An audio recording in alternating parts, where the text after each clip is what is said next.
Assalamualaikum warahmatullahi wabarakatuh. Kembali lagi dengan kami di podcast Sahabat Literasi Sutagama Islam Cirebon.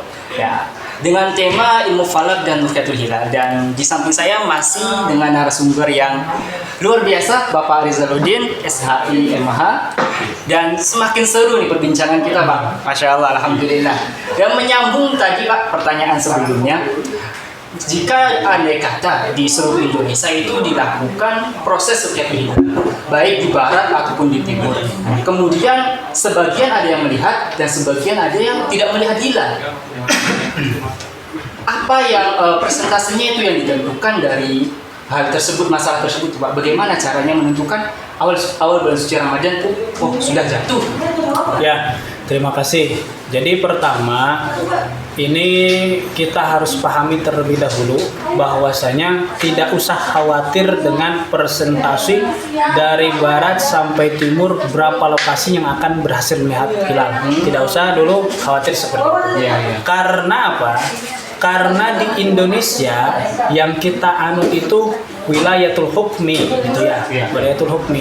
Satu matla atau bahasanya satu lokasi melaporkan berhasil melihat hilal, maka itu berlaku untuk seluruh wilayah Indonesia dari Sabang sampai Merauke bahasanya.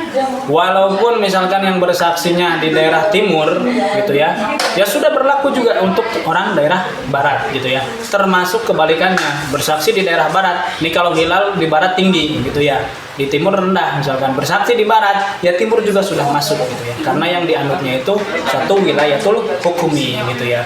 Makanya kenapa Indonesia itu sangat peduli, kenapa Indonesia itu sampai menganggarkan untuk prosesi ruqyatul hilal gitu ya. Karena makin banyak lokasi yang ditentukan untuk prosesi ruqyatul hilal, makin besar juga kemungkinan terlihatnya hilal, begitu, seperti itu. Jadi menghilangkan keresahan di masyarakat.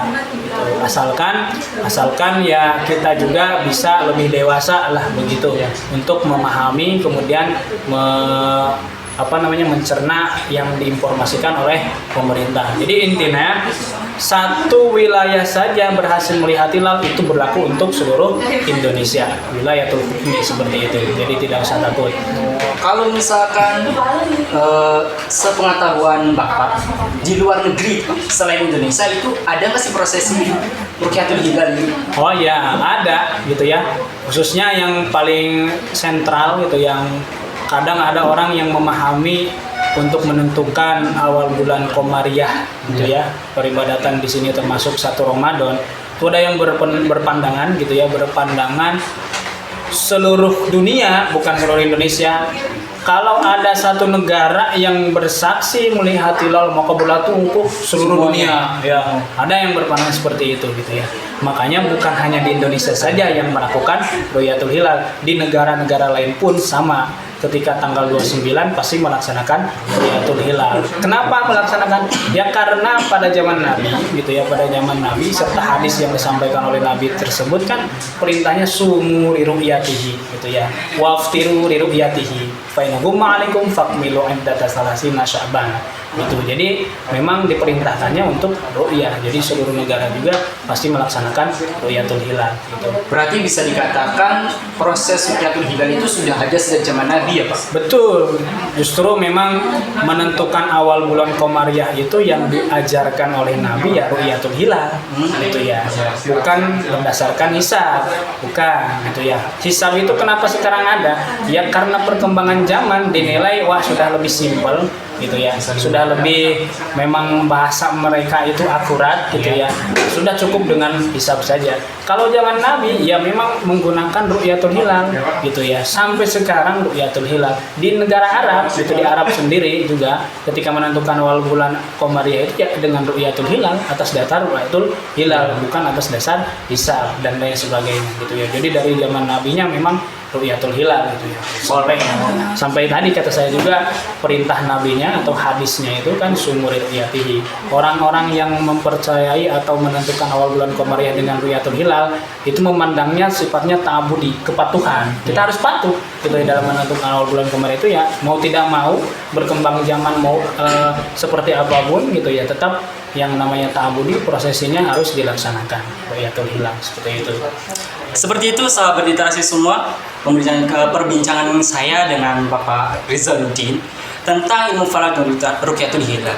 Jadi ilmu falak itu ternyata sebenarnya itu ilmu yang mudah ya Pak. Mudah dipelajari, akan tetapi mindset yang berkembang di masyarakat bahwa ilmu falak itu sulit. Jadi mulai sekarang khususnya untuk sahabat literasi semua, ubahlah mindset itu. Mari kita belajar ilmu falak dan mendalami tentang ilmu falak, karena hingga saat ini ilmu falak itu semakin hampir punah ya Pak. Sayang sekali kalau misalkan sudah tidak ada lagi orang yang menguasai ilmu falak. Dan untuk ru'yatul hilal, tidak sembarangan orang bisa menghitung ru'yatul hilal Pak. Butuh tata cara yang lengkap dan prosedur yang sesuai. Betul. Nah, terima kasih Pak untuk semuanya, perbincangan yang sangat seru sekali.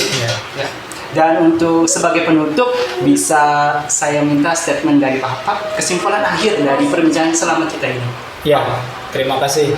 Jadi pertama saya sampaikan ilmu falak itu mudah ya, tidak usah takut gitu, karena sering dengan berkembangnya zaman gitu ya, ilmu pengetahuan, kita juga ya orang-orang yang belajar ilmu falak itu mencari metode bagaimana supaya ilmu ini asik dipelajari gitu ya, dan mudah dipelajari gitu ya. Itu yang pertama.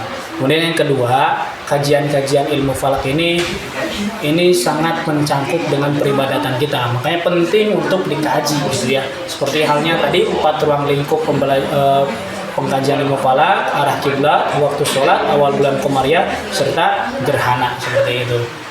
Nah, kemudian harapan saya ke depan ini, alhamdulillah saya sampaikan terima kasih juga kepada sahabat literasi IAIC ini gitu ya, dengan adanya diskusi seperti ini ya, saya katakan diskusi seperti ini bisa menambah minat pengetahuan bagi masyarakat pada umumnya gitu ya, tentang ilmu falak ini. Nah, maka harapan saya ke depan ini jangan sampai berhenti di sini saja gitu ya, berhenti di sini saja untuk mengkaji lebih dalam tentang ilmu falaknya. Nanti misalkan bisa dikoordinasikan dan dikondisikan mengadakan pelatihan ilmu falak gitu ya. Insya Allah itu bisa gitu ya. Siap. Seperti itu. Jadi makin banyak orang yang menguasai ilmu falak itu makin bagus seperti itu. Ya, mungkin itu saja yang dapat saya sampaikan. Itu ya, selebihnya mohon maaf atas segala kekurangan. Saya kembalikan lagi pada host. Terakhir Pak, ya.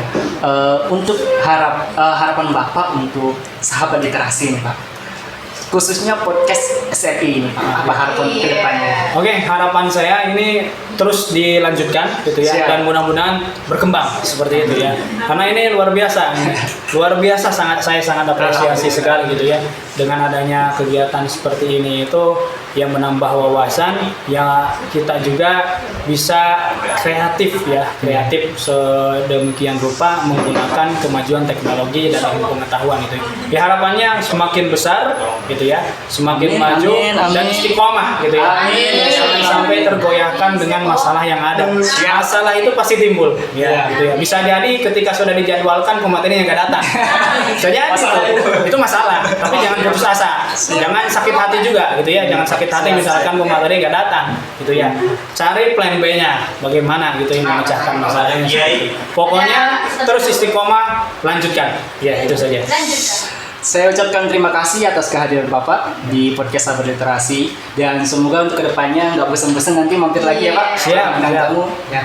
Demikian podcast Sahabat Literasi sudah kami Cirebon pada kesempatan kali ini. Untuk selanjutnya nanti kita akan kembali dengan host-host yang lebih kece-kece lagi, dan dengan narasumber yang lebih luar biasa lagi, dengan tema-tema yang pasti menarik. Jadi untuk sahabat literasi semua, terus pantengin channel YouTube kami. Jangan lupa subscribe, like, share, and comment. Dan yang lebih penting jangan lupa 3M nih: membaca, menulis, dan menonton YouTube SRI. Oke? Sekian dari saya dengan Bapak Rizaluddin, pamit undur diri. Sekian, wassalamualaikum warahmatullahi wabarakatuh. Salam literasi, ciptakan sejarahmu dengan tulisan.